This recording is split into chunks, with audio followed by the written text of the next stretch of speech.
नौदरो बरसां पीर जान मोहम्मद जे रहवासी वज़ीर अली बुरोड़ो जी 22 सालनि जी न्याणी नाज़िया ख़ातून कैंसर जे मूज़ी मर्ज़ में मुब्तला, घुमण फिरण खां लाचार। बिलावल भुट्टो ज़रदारी एमएनए फरियाल टालपुर खां सरकारी ख़र्च ते इलाज कराइण जी अपील। तफ़सील मूजिब नौदरो बरसां ॻोठ पीर जान मोहम्मद जे रहवासी वज़ीर अली बुरोड़े जी 22 सालनि जी न्याणी नाज़िया ख़ातून मूज़ी मर्ज़ कैंसर में मुब्तला थी वई आहे। गुरबत सबब न्याणीअ जो इलाज न थी सघियो, जॾहिं त मूज़ी मर्ज़ में मुब्तला थियण बाद नाज़िया ख़ातून खे मुड़ुस तलाक ॾेई छॾी आहे, जॾहिं त न्याणी बीमारी सबब घुमण फिरण खां पहिरियों लाचार, कमज़ोर ऐं बेवस बणिजी वई आहे। होॾां न्याणीअ जे वालिद वज़ीर अली बुरोड़ो सहाफ़ियुनि सां ॻाल्हाईंदे चयो आहे त मुंहिंजी जवान न्याणी कैंसर जहिड़े मूज़ी मर्ज़ में मुब्तला थी वई आहे। वसार वॾो इलाज करायो आहे पर न्याणी सिहतयाब न थी सघी आहे। असां मिसकिन ऐं ग़रीब माण्हू आहियूं, वधीक इलाज नथा कराए सघूं। असांजी इलाज कराइण में मदद कई वञे। मां पाकिस्तान पीपल्स पार्टी जे चेयरमैन बिलावल भुट्टो ज़रदारी साहब, पीपी लेडीज़ विंग जी मरकज़ी अॻवान एमएनए अदी फरियाल टालपुर साहिबा, वज़ीर आला सन सैद मुराद अली शाह साहब ऐं वसवारनि खे अपील थो करियां त मुंहिंजे न्याणीअ जे सरकारी ख़र्च ते इलाज करायो वञे। जी हाँ, ॾेखारियो आहे पैसे कोन्हनि खे वसत ई कान्हे का, जेतिरो थी सघे असांजी मदद कयो। एॾी तकलीफ़ आहे जो छा ॿुधायां तव्हांखे। 8 साल जो मदद असांजी कयो, कुझु बि कान्हे को। असांखे किराए जी बि वसत कोन्हे का, असां किराए बि असां ईअं सम्झो त असां पिनी मुंहिंजी माउ ॼण त इलाज वठी वेंदी आहे, हिकु न ॿिए ॾींहुं वठी वेंदी आहे, पर बसि साॻियो ई वरी चवंदा आहिनि अचो त न वेंदा। ख़ैराती दवा न सफ़ा उहा बि न ॾींदा आहिनि, असांजी ॿुधंदा ई न आहिनि। ख़ुदा जे वास्ते बराए महिरबानी करे जेतिरो थी सघे असांजी मदद कयो।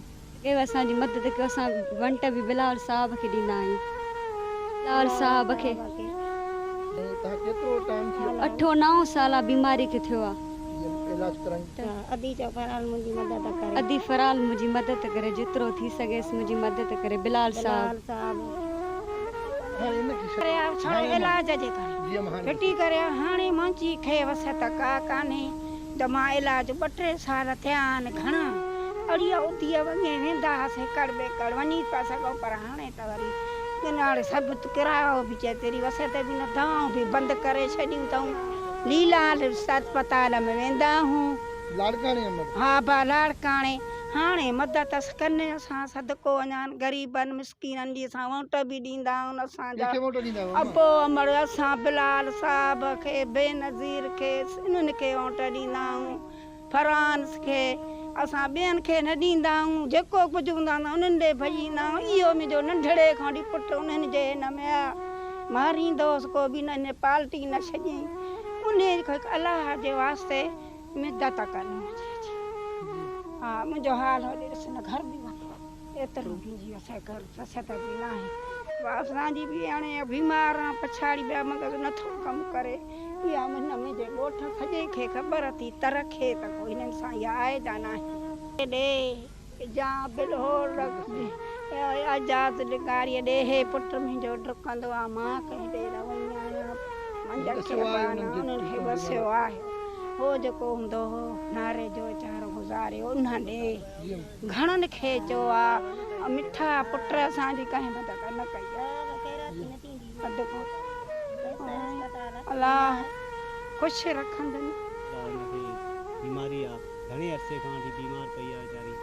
कंहिं महिल कंहिं थी वञे, कंहिं महिल कंहिं थी वञे। हिननि खे ताक़त न आहे असांखे जो हिन जो इलाजु करायूं। महिरबानी कयो ख़ुदा रा वसवारनि खे असां अपील था कयूं। बिलाल भुट्टो साहब खे, आसिफ अली ज़रदारी खे, हर वसवारे खे अपील था कयूं त असांजी महिरबानी कयो, मदद कयो ऐं असांजी न्याणीअ जो इलाजु थी वञे। कोई बि इलाजु नथो करे, हर अस्पताल प्राइवेट आहे, सरकारी इलाजु को बि नथो मिले। महिरबानी कयो असांजी नंढड़ीअ जो इलाजु थी वञे, असांखे ॿियो कुझु बि न खपे। इहा अपील आहे असांजी सभिनी वसवारनि